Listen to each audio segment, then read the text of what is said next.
Imagina uma vaca subindo um morro. Você pensa que é a vaca que determina onde que ela pisa? Não. Quem determina onde a vaca pisa não é a vaca, é a estrutura do terreno. Sabia disso?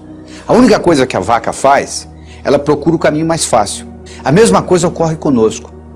O nosso comportamento vai depender da nossa estrutura psicológica. Força de vontade não adianta nada. Você pega uma bola de futebol, coloca no fundo de uma piscina e segura lá por quanto tempo? A estrutura da bola foi feita para flutuar. Então na hora que você soltar, ela vai para a superfície. Do mesmo modo que a estrutura de uma pedra foi para ficar no fundo. Você não consegue segurá-la na superfície. Você vai cansar, ela vai afundar. Então o mais importante de tudo é você determinar a sua estrutura psicológica, é você mudar essa estrutura psicológica, ou seja, você está preparando a sua estrutura psicológica. Preparando como? Fazendo aquelas escolhas que nós já discutimos. Eu escolho ser sadio. É muito diferente de você não ser doente, sabia disso? A maioria não é doente, você vai no médico, você não tem diagnóstico de doença nenhuma. Não significa que você seja sadio. Ser sadio significa ter energia para implementar tudo que você tem na cabeça. E poucas pessoas são sadias, a maioria não é doente. É muito diferente ser sadio e não ser doente. Eu escolho ser a força criadora na minha vida. Eu escolho ser sincero para comigo mesmo. Significa quando eu digo sim é sim, quando eu digo não é não. Todas as vezes que você diz sim e gostaria de dizer não, um pedacinho de você morre. Isso, quando você faz essa estrutura, você está se estruturando para longo prazo, para fazer um processo de longa duração. Aí sim se mantém. Porque se você fizer só com a força de vontade, é aquilo que ocorre no 31 de dezembro. Uma semana depois, não tem mais nada. Agora, se você mexe na sua estrutura psicológica e implementa isso, isso fica uma coisa constante. E um modo de você fazê-lo é você ter os seus sonhos, você ter as suas metas e você manter os seus olhos nas metas. Sabe qual a diferença entre etapa e obstáculo? Se você está no ponto A e quer ir para o ponto B, existe um espaço para percorrer entre o ponto A e o ponto B. Então, se você tirar os olhos da sua meta, o que você encontra entre o ponto A e o ponto B, você vai chamar de obstáculo. Se você mantiver os olhos na sua meta, o que você encontra entre ponto A e ponto B, você vai chamar de etapa. A diferença entre etapa e obstáculo é onde você está com os olhos. Então manter os seus olhos a longo prazo é muito importante, porque se você só tem metas curtas, o seu chefe briga com você amanhã de manhã e estragou seu dia. Agora, se você está interessado daqui 5 anos, daqui 10 anos, daqui 20 anos, o seu chefe brigar com você amanhã de manhã não vai fazer diferença nenhuma, porque você está preocupado lá na frente. É muito importante você ter essa visão a longo prazo e manter o seu olho na meta, que com isso o que era obstáculo vira etapa. Mas ao mesmo tempo você tem que saber dividir as suas metas, porque se eu te der um salame para você comer, sem cortá-lo, você provavelmente não vai gostar, mesmo que você goste de salame. Mas se você for cortando fatia por fatia, e conversando e tomando uma cerveja, um refrigerante, você acaba comendo metade do salame sem sentir, não é verdade? O mesmo ocorre. Tem gente que diz assim, poxa, eu vou escrever um livro, é demais. Escreva um capítulo. Ah, demais. Escreva um parágrafo, escreva uma frase. Aí uma frase, outra frase, vamos fazer o parágrafo, vai fazer a página, vai fazer o capítulo, vai fazer o livro.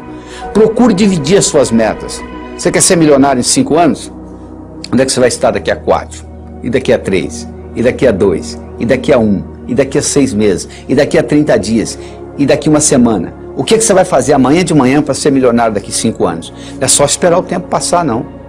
O bonito é que quando você divide isto, o que você tem que fazer amanhã de manhã, diferente do que você teria que fazer se não tivesse essa meta, não vai ser quase nada. Porque a meta vai sendo diluída. Então, um dos grandes segredos que existe em pessoas atingirem as metas é você ser capaz de quebrar a sua meta em pequenos espaços, em pequenas fatias, e você vai executando uma após outra e o cérebro vai sendo treinado com isto e sucesso atrai sucesso. Você sabe que semelhante atrai semelhante. Se você abrir a torneira da cozinha, da sua pia, na cozinha sai água, para onde que vai a água?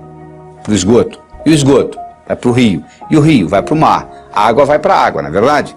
Para onde que vai o ódio? Para quem tem ódio. E amor? Para quem tem amor.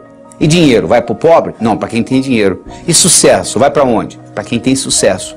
Então esses pequenos sucessos vão atraindo mais sucesso na sua vida. Semelhante atrai semelhante. Então à medida que você vai fazendo isso, você vai preparando essa caminhada. Mas tudo começa com essa estrutura psicológica. Quem determina onde a vaca pisa não é a vaca, é a estrutura do terreno.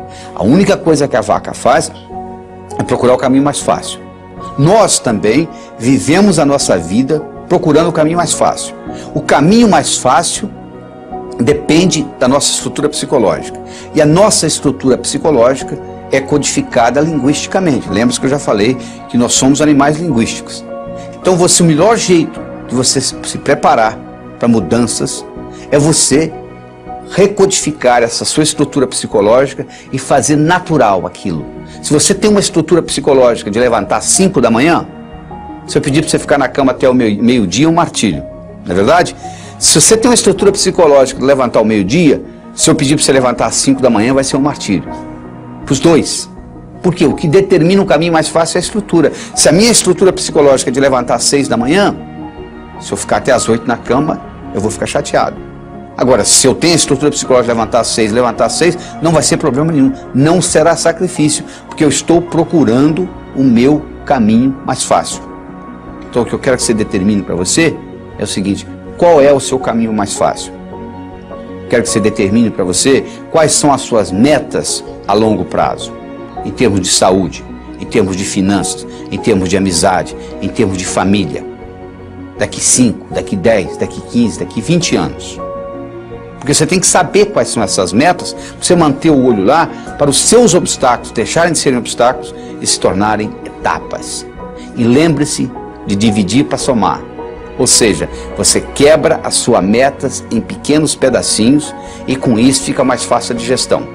Com isso fica mais fácil você atingir uma por uma dessas metas. É a história do Coronel Sanders. Sanders tinha um apelido de coronel. Coronel Sanders. Coronel Sanders tinha um restaurante na beira de uma estrada. E os caminhoneiros passavam e paravam lá para comer a comida do Coronel Sanders, que ele era um bom chefe de cozinha. Especialmente, ele tinha uma receita que ele tinha ganho da avó dele, que era uma receita de galinha frita. Então, ele era famoso, o restaurante era famoso por causa da receita da avó do Coronel Sanders. O governo de Kentucky resolveu mudar a direção da estrada. E o seu restaurante, que era um restaurante de beira de estrada, deixou de ser de beira de estrada. E ele, com 65 anos de idade, ele resolveu, não tinha cliente, ninguém ia sair da rota para ir lá visitar o restaurante dele. Ele ficou sem cliente, como muitos restaurantes estão hoje sem clientes. E aí, o que aconteceu? Ele pediu aposentadoria.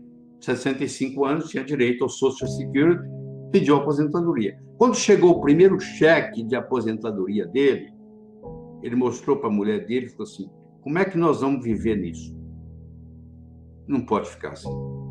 A única coisa que o Coronel Sanders tinha era uma receita de galinha frita que ele ganhou da avó.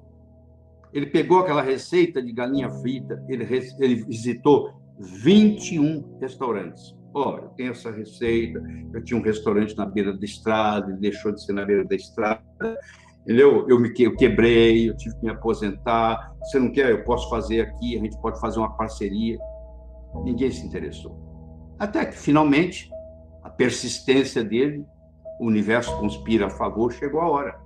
Ele chegou num deles e o indivíduo gostou da ideia. E falou assim: podemos fazer uma parceria. E a parceria começou. E aí foi fundado o Kentucky Fried Chicken. O Kentucky Fried Chicken, hoje, tem mais de 25 mil lojas. O Kentucky Fried Chicken domina o mercado de frango no Japão. E os importadores de frango do Brasil para o Japão, que o Japão é o maior importador de frango do Brasil, eles vendem principalmente para o Kentucky Fried Chicken. Então, o Coronel Sanders indiretamente está ajudando o Brasil. Agora eu lhe pergunto, um cara com 65 anos de idade, com um cheque de aposentadoria do Social Security, a única coisa que ele tinha com ele era uma receita de galinha frita. E ele consegue mudar o mercado de frango no mundo. Você está esperando o quê? Era uma vez, numa pequena ilha da Grécia, havia um sábio, famosíssimo. Famoso porque, até aquele dia, todas as perguntas feitas a ele, ele soube responder. E a fama dele transcendeu a Grécia. Vinha gente de longe. Mas um dia, um adolescente, conversando com um amigo dele, adolescente, disse, eu acho que eu sei como é que eu vou enganar esse sábio. Eu vou pegar um pequeno passarinho, vou esconder nas minhas mãos, vou levar para ele e vou perguntar se está vivo ou morto. Se ele falar vivo, eu vou espremer e deixar cair morto nos pés dele. Se ele falar morto, eu vou abrir a mão, vou deixar o passarinho voar. Não interessa o que ele responder, dessa vez ele vai errar. Mas você imagina, o adolescente pegou o pequeno passarinho, colocou nas mãos, foi até o sábio, olhou para o sábio no olho e disse assim, sábio, diga-me, o passarinho nas minhas mãos está vivo ou morto? O sábio olhou para ele e disse, meu jovem, a resposta está nas suas mãos. Você que está aí, eu quero que você saiba que o seu sucesso, tanto pessoal quanto profissional, esteve, está e sempre estará nas suas mãos. Você não faz um bolo só com farinha, nem só com manteiga, nem só com ovos. Você precisa de vários ingredientes. O bolo da vida necessita vários ingredientes. E um desses ingredientes é o diálogo. Um desses ingredientes é a capacidade de se comunicar. Ele não é o único, mas ele é fundamental. A comunicação tem 3 níveis. O primeiro nível eu chamo de boca-ouvido. O segundo nível eu chamo de cérebro-cérebro. O terceiro nível eu chamo de coração-coração. Vamos começar com o primeiro nível. Boca-ouvido. Deixe-me primeiro fazer uma distinção para você. Ouvir e escutar não são sinônimos. Você ouve com o ouvido, você escuta com o cérebro. Você já foi alguma vez num restaurante e pediu ao garçom para lhe trazer uma água com gás e ele lhe trouxe uma água sem gás? Ou você fez uma solicitação e ele lhe trouxe outra? Aquele garçom, naquele momento que ele recebeu o seu pedido, ele estava operando no nível 1. No nível 1 ninguém é promovido. No nível 1 você não conquista as pessoas. No nível 1 você não vai para frente na vida. Não interessa a nota que você tirou na escola, isso não faz diferença. Porque a escola lhe passa informação. A vida lhe exige competência de ação. O que cai na prova não cai na vida. Se você observar na sua cidade, você vai encontrar indivíduos que eram CDFs, que eram estudantes brilhantes, e hoje são pessoas que estão perdidas na vida. E você vai encontrar também pessoas que eram estudantes medíocres, e hoje são excelentes empresários, estão contribuindo para o bem-estar da comunidade. Por que isso? Porque esses segundos, eles sabem dialogar com o mundo, eles sabem dialogar com a sociedade, eles aprenderam, talvez até intuitivamente, o poder da comunicação.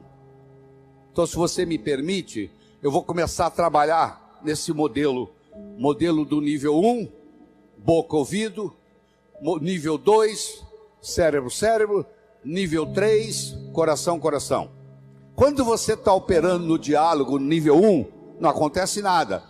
É o pai que está dando um sermão para o filho. E entra num ouvido e sai no outro. E o pai não percebe que ele vem falando isso há 5 anos e não funcionou nada. Pelo contrário, o filho até ficou rebelde de escutar o pai falar aquilo. E o pai não se dá conta que aquilo não é diálogo, que é um monólogo que ele está falando para o vento. Porque está entrando no ouvido e saindo no outro. Eu só posso me comunicar com vocês se nós fizermos uma conversa que interesse vocês. Não tem outro jeito. No diálogo, na comunicação, nós temos que modificar um pouquinho aquela frase que você conhece. A frase é assim: faça aos outros o que você gostaria que fosse feito a você. A verdade não é bem essa. Faça aos outros o que os outros gostariam que fosse feito a eles. Se eu convidar você para jantar na minha casa em São Paulo, eu não vou lhe servir o meu prato favorito. Pode ser que você nem coma. Eu vou perguntar o que você gosta. Se eu quero agradar alguém num processo de diálogo, eu tenho que ver o que a outra pessoa quer ouvir. Eu vou começar por ali, e não o que eu quero passar. Quero que você entenda isso. Faça aos outros o que os outros gostariam que fosse feito a eles. Eu quero mostrar o meu ponto de vista para você, mas eu não me preocupo como que você vai receber esse ponto de vista. Aí sabe o que acontece? A natureza colocou um ouvido no mesmo nível do outro. Entra num ouvido e sai no outro. Aí não deixa de ser diálogo, passa a ser monólogo, porque não tem repercussão. Para esse diálogo se ocorrer, primeiro eu tenho que ter uma mensagem forte. Você só vai continuar me escutando se você estiver gostando da mensagem. Eu tenho que ter algo para poder passar para você. Essa é a mensagem. Segundo, nós temos que conversar de uma forma metafórica. Quando eu lhe conto uma história, você não pode dizer que você não concorda com ela. Eu estou lhe contando uma história. E dentro da história, eu coloco a ideia que eu quero passar para você. Era uma vez um navio de alta prioridade, porque carregava ouro. E de repente o motor desse navio enguiçou. E o dono do navio disse: para. Traga aqui o melhor mecânico da região. Eles trouxeram. Ele trabalhou um dia inteiro, não conseguiu consertar o motor. Ele disse: para. Traga aqui o melhor engenheiro mecânico do país mais próximo. Eles trouxeram. Ele trabalhou 2 dias, não conseguiu consertar o navio. Ele disse: para. Traga aqui de onde estiver, de helicóptero, quem montou essa máquina desse navio. E eles procuraram, encontraram e trouxeram ele e um assistente. E eles desceram no navio de helicóptero, foram até a casa de máquinas, escutaram o barulho da tubulação, tocaram nos tubos, e tinha uma válvulazinha vermelha num canto. E ele perguntou para o assistente dele: você tem um martelo? Tem, me empresta. Ele foi lá e pim, ligue. Eles ligaram, tudo funcionou às mil maravilhas. Os 3 indivíduos que trabalharam, o primeiro que trabalhou um dia, o segundo que trabalhou 2 dias, e esse que deu a martelada na válvula, mandaram as suas respectivas contas. Quem trabalhou um dia mandou uma conta de $100. Quem trabalhou 2 dias mandou uma conta de $400, $200 por dia, porque ele havia trabalhado 2 dias e ele era mais sofisticado do que o outro. E quem deu a martelada mandou uma conta de $10.000. O dono do navio falou: vou pagar, porque ele consertou o meu navio, mas eu só pago com uma condição: que ele mostre como é que ele chegou à conclusão de me cobrar $10.000. E ele mandou um bilhete para o dono do navio: para dar a martelada, $1. Para saber onde bater com o martelo, 9.999. Olha que interessante.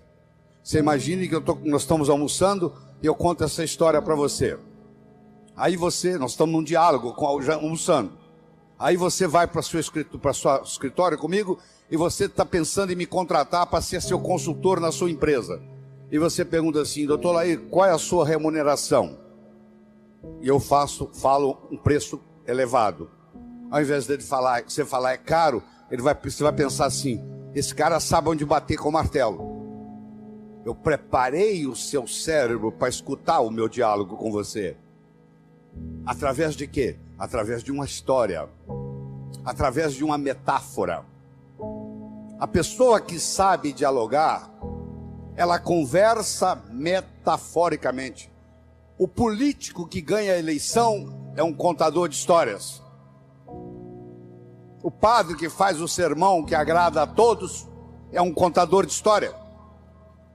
Porque quando você está contando uma história, a mente crítica baixa. Você conta a história e leva o que você quer levar junto da mensagem. E a mensagem entra na estrutura psicológica. Terceira coisa importante no diálogo é uma linguagem apropriada. Você já foi a um médico e o médico começa a usar aquela terminologia médica que só ele entende. E aí você volta e a sua família te pergunta: e aí, o que você tem? O que o médico falou? Ah, não entendi o que o médico falou. Esse médico não tem nada de inteligente. Ele tem que conversar numa linguagem que o paciente entenda. A própria Bíblia tem uma citação dizendo que se você não falar a linguagem de quem está lhe escutando, você está falando aos ares. E outra coisa importante é a percepção. Uma coisa é o que você está passando, a outra coisa é que o outro está captando. Ah, você é um vendedor? Sou. Você é um bom vendedor? Ótimo vendedor. E aí, você tem vendido bem? Não, tem vendido muito mal. Então você não é um bom vendedor. O aluno que diz que é bom aluno, ele tem que me mostrar um boletim bom. Eu não conheço bom aluno com boletim ruim. O mínimo que você tem que me mostrar como bom aluno são boas notas no boletim. Isso lhe caracteriza como bom aluno. Se você é vendedor e você não está vendendo o que você gostaria de vender, você vai me desculpar, a tecnologia, a abordagem que você está usando de vendas está sendo inadequada. Talvez a sua linguagem não está sendo apropriada, talvez a sua mensagem não está sendo forte o bastante, talvez você não esteja fazendo uso dos recursos da metáfora, das histórias. Semana passada teve um cliente aqui e eu falei para ele o seguinte: aí você pode falar o que você quiser. Você está falando, você está contando para esse cliente que está na sua frente o que você fez com o cliente da semana passada, o que você falou para ele. Mas na realidade você está falando para esse escutar, mas você usou o artifício metafórico de que você está falando para o outro. E quando você trabalha esse fenômeno do diálogo desse jeito, quando você termina, a pessoa se sente convidada a participar das suas ideias. Ela se sente... O filho, quando um pai sabe ter um diálogo com ele, quando termina o diálogo, o filho se sente convidado a experimentar o que o pai está falando para ver se dá certo. É um convite que ele recebe.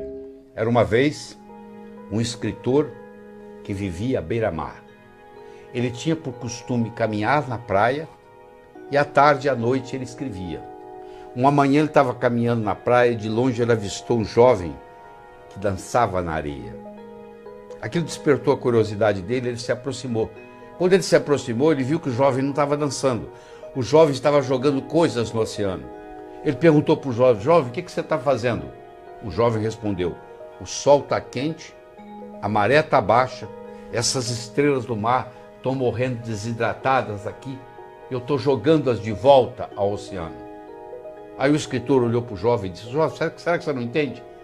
Existem centenas e centenas e centenas de quilômetros de praia, centenas de milhares de estrelas do mar na areia. Você jogar uma ou outra de volta no oceano, no total não vai fazer diferença nenhuma. O jovem pegou uma estrela do mar, jogou no oceano, olhou para o escritor e disse: para essa eu fiz diferença.